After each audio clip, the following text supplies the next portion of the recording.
So you've got a Pemko 114 that you're working on. That's what my architect is calling for several doors, yes. Yeah. So, I imagine that you're doing residential style pre-hung doors? That was the intent, yes. Yeah, okay. So I gathered from skimming your email that, your approach is the pre-hung world in the sense of knowing how those thresholds come supplied on those types of jambs where the sill is a part of the frame. That's right. You take one of these bad boys, yeah, it's no longer part of the frame. So why don't you take the lead and just so I'm not rambling on? Yeah, no. It's pretty much my understanding that we're going to have the sill missing on these. We're going to pop them in place. I'm going to do all my installs throughout the house. I'm going to use dunnage doors instead of the real ones for the majority of the build, so we can bang them up and stuff.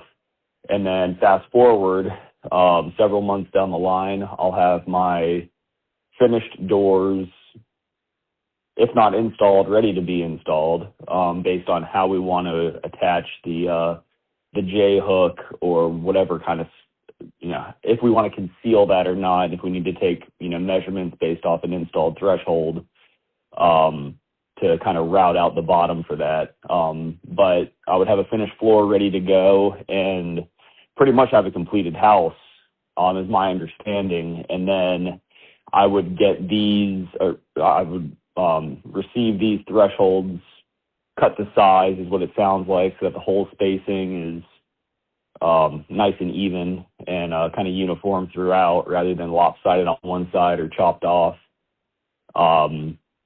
and would anchor it straight through my finished tile.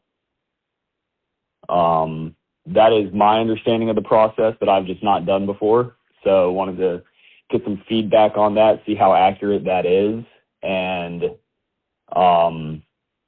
just have more of an understanding of once it is attached to the finished tile, how are those screw holes concealed or hidden? Yeah, you have a complete grasp over the process. If it was me, I had a screen enclosure put on the back of the house, and I sit there sometime on Sundays and I wonder, why didn't the guy drill the holes uniform from the roof line down? I mean, why is one hole 12 inch and the other is 3 and the next one's 22? Right. So if you have that sort of eye, then I would recommend anything that you buy that would normally come with holes. Two things. You're either going to submit a drawing, and Pemko is going to charge us for a special template where they're obligated to put the holes where you want them, because we cannot count on them being uniform from the factory. Or you order them all undrilled, and you do that in the field yourself. If it was me, I would be using machine screws and lead anchors, expanding lead anchors that take machine screws, assuming you've got the right substrate. In terms of hiding the screws or the evidence that it's attached, I could certainly fathom ways to do that. I could consider getting a piece of aluminum down to the floor during the construction process and then welding the threshold to it. I could certainly think about using a screw that's less obvious, that's not Phillips. I would look for a machine screw that's...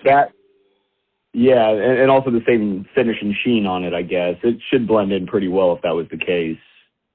Well, the threshold, if I understand, is going to be mill. So a stainless flathead screw is going to look, from 5 feet away, and then, maybe you do a snake eye or some weird drive or just a square drive, so it's less, people aren't going to pick it out.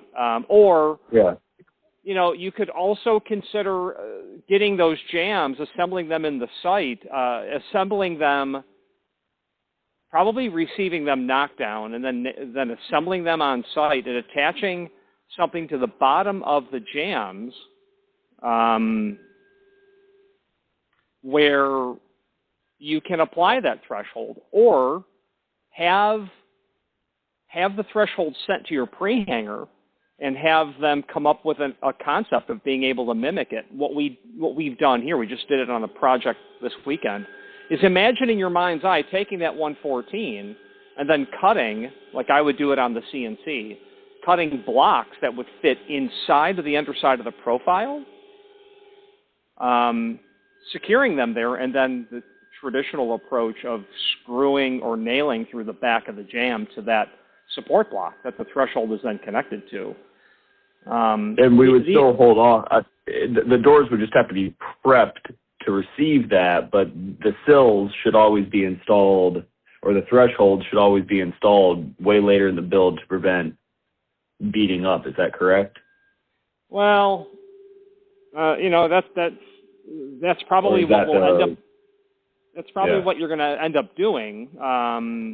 You know, if it was me, if the project requires an interlocking threshold, well, first of all, the whole other idea is why an interlocking threshold to begin with? I mean, I know why I would want to use one, but what about a concept that gives you the seal, but doesn't involve a threshold that's really going to make your door guy pull his hair out if you're trying to get him to attach it, or your hair out when you're attaching it in the field. Yeah. So if all these doors swing in, you know, there's an argument to be made to not use an interlocking threshold in the sense that, you know, it's like the line of scrimmage in the football game. If it's 2 inches off the quarterback's knee, the guy's gonna have a long day. So that J hook is already under the door. So you're stopping me. I'm already 2/3 of the way under your door before you stop me if I'm the moisture or the sand or the scorpion, whatever it is. That's right. If you were to put like an automatic door bottom on the outside that could be semi-mortised or mortised completely, then you go away from the interlock altogether. The interlock is 19th century technology. It's gorgeous. It makes the greatest mechanical seal because that's what it is. However, it's not thermal rated at all. It's metal touching metal. So, you know, maybe a bigger conversation is to be had about, hey, do we really need this to begin with? Because what is actually our measurable advantage? I'm not sure that you're getting one when you add on to, hey, this is, you know, the added cost to the homeowner in terms of labor is measurable. For sure. No, that makes a great point.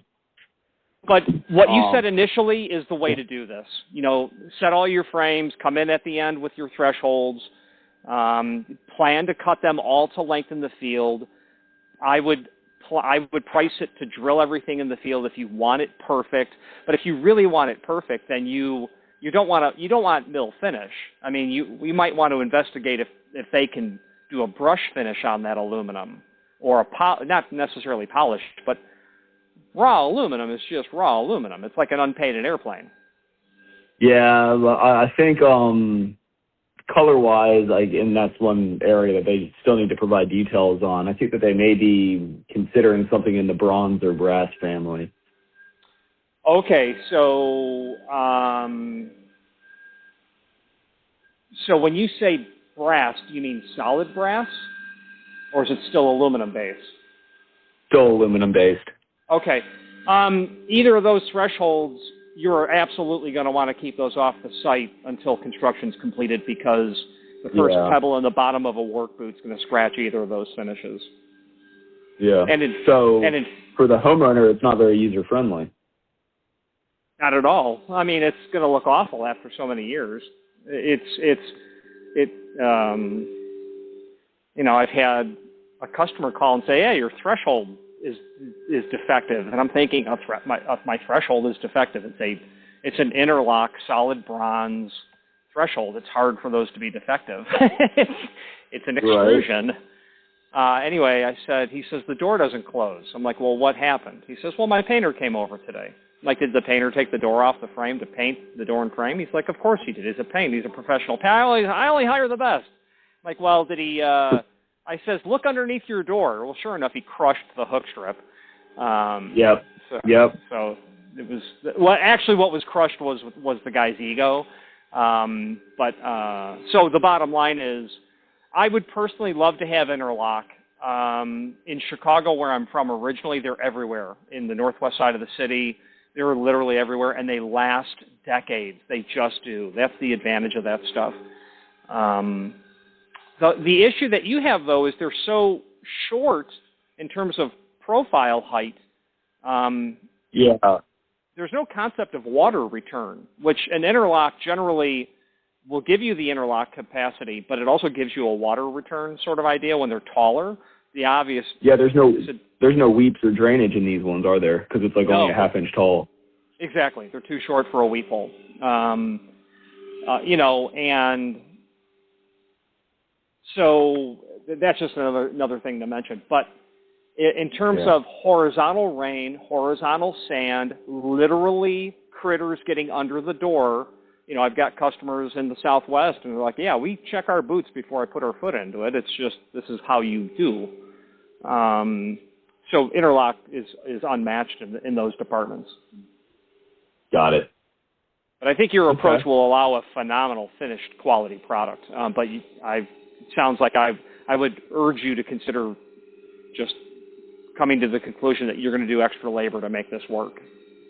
Right. What other you mentioned potential alternatives and other things to consider. Would you maybe be able to send a couple alternative options that you would think of to that email? Absolutely. I will send that to you. That'd be awesome. If it was me, are these elevations literally exposed exterior openings? I want to say every one of them has a little bit of a covering, but not extensive. Okay. You know, and as you're thinking about elegant solutions to traditional hardware problems, also think about everything else. The hinges. Why use regular butt hinges? Use sauce hinges. You know, the best hardware is the hardware you never see. So what I send over to you is literally going to be concealed or as mostly concealed as possible, but still gives you all the benefit of what you're doing. And if they like the interlock process, you can easily do that on the jambs and the header as well. But again, there's no